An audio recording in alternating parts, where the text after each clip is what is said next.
अब हम next exercise देखते हैं, integration by parts.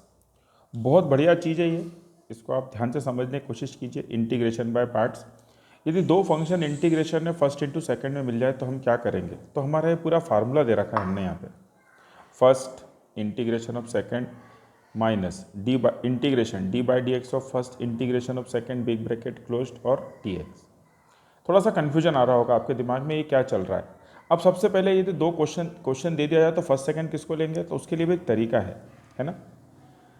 Hair integration is depend upon choosing the first function.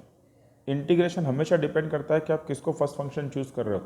यदि आपने गलत टर्म को फर्स्ट फंक्शन ले लिया तो आंसर आपका नहीं आएगा। डिफरेंशिएशन में ऐसा नहीं होता है, वहाँ कुछ भी ले लो आप चल जाता है, लेकिन यहाँ हमको ध्यान रखना पड़ेगा।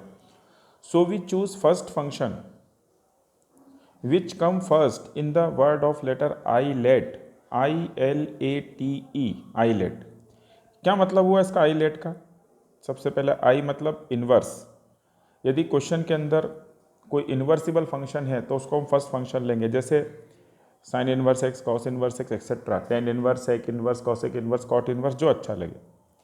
फिर हम दूसरा देखते हैं, एल मतलब लॉगरिथमिक फंक्शन। लॉगरिथमिक फंक्शन में यहाँ बेस में ई आना चाहिए। हम जनरली इस ई को शो नहीं करते हैं, लेकिन यदि बात क्वेश्चन की बेसिक की आती है तो यहाँ पर ई लिखना जरूरी है।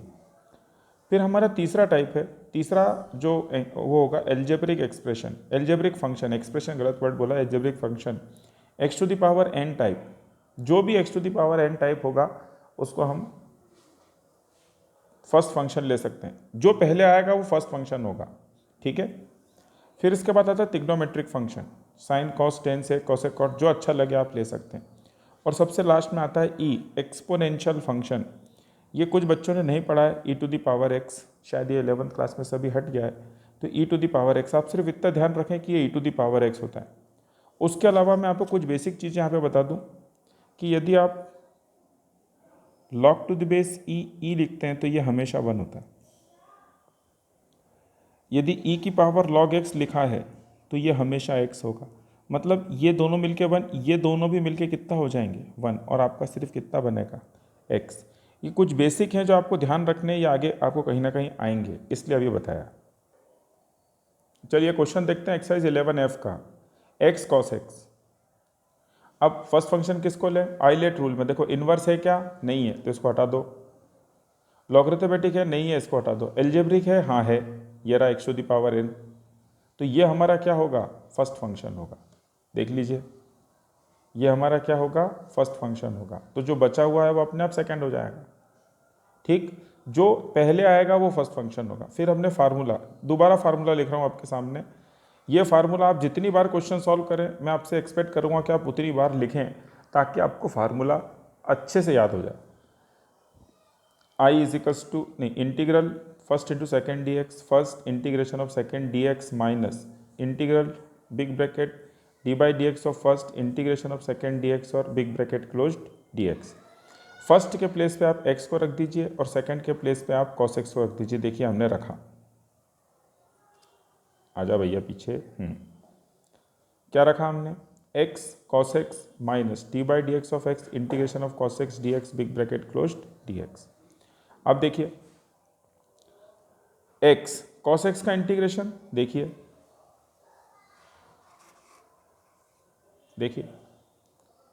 x as it is, cos x का differentiation sine integration sine x minus as it is d by D x of x is 1, cos x का डिफरेंशिएशन फिर साइन x।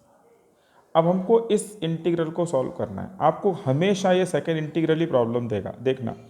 और x sine x as it is, sine x का integration minus cos x, इस minus को क्या कर देगा वो plus cos x plus C. अब नेक्स्ट क्वेश्चन देखते हैं अपन, X square sine 2x dx, या फिर आपको ये दिख रहा है फर्स्ट फंक्शन है सेकंड फंक्शन, कोई परेशानी नहीं, आप सॉल्व कर सकते हैं। लेकिन इसमें परेशानी कहाँ आएगी वो बताता हूँ आपको। देखिए आपने इस तरह से first integration of second minus d by D x of first integration of second D x, ठीक, और फिर बाहर डी एक्स, वो तो है ही। अब देखिए साइन 2x का integral minus cos 2x upon 2, no problem, minus as it is. X square का डिफरेंशिएशन 2x, साइन 2x का integration minus cos 2x upon 2। तो देखिए इस 2 से 2 कट हो गया और ये फिर फर्स्ट इंटू सेकेंड बन गया। क्यों? क्योंकि ये अलजेब्रिक फंक्शन है और ये ट्रिग्नोमेट्रिक फंक्शन है। तो ये माइनस और ये माइनस मिलके क्या हो जाएगा आपके, देखिए आगे, देखिए ये term as it is minus x square upon 2 cos 2x minus minus plus. अब इन दोनों में first into second, first integration of second minus d by D x of first integration of second D x big bracket closed D x. तो हम ध्यान से देखें, ये टर्म तो हमारा आंसर का पार्ट है, ये एज इट इज़ चलेगी। X as it is cos 2x का integral sine 2x upon 2 minus as it is x का डिफ्रेंशिएशन 1 साइन कॉस 2x का integral sine 2x upon 2 plus c. फिर देखिए ये पहली टर्म तो as it is, second term भी as it is, ये minus 1 upon 2 as it is sine 2x का integral minus cos 2x upon 2। बच्चा कभी कभी इस 2 को साथ में भूल जाता है उस 2 को लगाना, ये तो 2 यहाँ आ गया, ये यहाँ आ गया, ये माइनस और ये माइनस प्लस, और फाइनली हमारा आंसर आ गया minus x square upon 2 cos 2x प्लस x upon 2 sine 2x plus 1 upon 4 cos 2x plus c. Okay, अब अगला क्वेश्चन देखते हैं, x cos cube x d x. अब इस क्वेश्चन के अंदर कॉस क्यूब आ गया तो बच्चा कहता है कि ये फर्स्ट फंक्शन होगा और ये सेकंड नहीं, ये वही रहेगा, पर कॉस क्यूब का इंटीग्रेशन हमको नहीं पता, इसलिए हम इसको कुछ इस तरह से चेंज करेंगे। ये 11th क्लास के फार्मूले से, 11th क्लास का आपका फार्मूला ये रहा, cos 3x 4 cos cube x minus 3 cos x, ये इधर जाएगा प्लस में और अपॉन में 4 चला जाएगा, तो कॉस क्यूब एक्स की वैल्यू कितनी बनी, cos 3x plus 3 cos x और अपॉन 4। ये वैल्यू हम यहाँ प्लेस कर देंगे, तो देखिए कुछ इस तरह से ये वैल्यू प्लेस हो गई। अब हमारे पास मल्टीप्लाई करने पर दो इंटीग्रल बनेंगे और हम दोनों को अलग अलग करेंगे। देखना क्या बनेगा, सबसे पहले ये 1/4 एक्स का मल्टीप्लाई कॉस 3x है, x cos 3x D x 1/4, लेकिन यहाँ साथ में कौन है 3, तो कितना बनेगा एक्स कॉस एक्स 3/4, तो 3/4 x cos x d x. यहाँ पर आके आप इसको I1 और इसको I2 लेकर अलग अलग सॉल्व कर सकते हैं यदि आप चाहें तो। मैंने ऐसा नहीं किया है, मैंने दोनों इंटीग्रल साथ में सॉल्व करने की कोशिश की है। मैं आपको समझाता हूँ कैसे। First into second, first integration of cos 3x minus d by D x of x integration of cos 3x D x.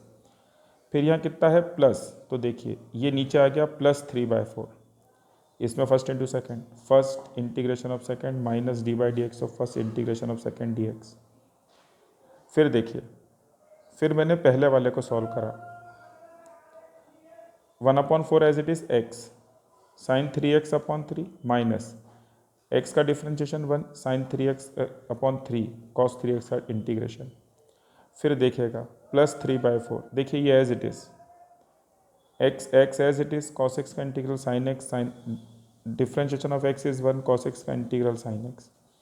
फिर अब हम इसको लास्ट इंटीग्रल को सॉल्व करेंगे, तो देखिए कितना बनेगा 1/4 x upon 3 sine 3x minus 1/3 as it is ये रहा 1/3 minus cos 3x upon 3 plus 3/4 x sine x minus as it is sine x का इंटीग्रेशन माइनस कॉस एक्स। और एट द लास्ट मैंने इसको सिर्फ मल्टीप्लाई करके सॉल्व करा है, 1/4 ये term as it is minus minus plus 1/3 into 1/3 1/9 cos 3x plus 3/4 x sine x minus minus plus cos x. इन क्वेश्चंस को बहुत ध्यान से कीजिएगा बच्चों, बहुत बढ़िया क्वेश्चन है ये।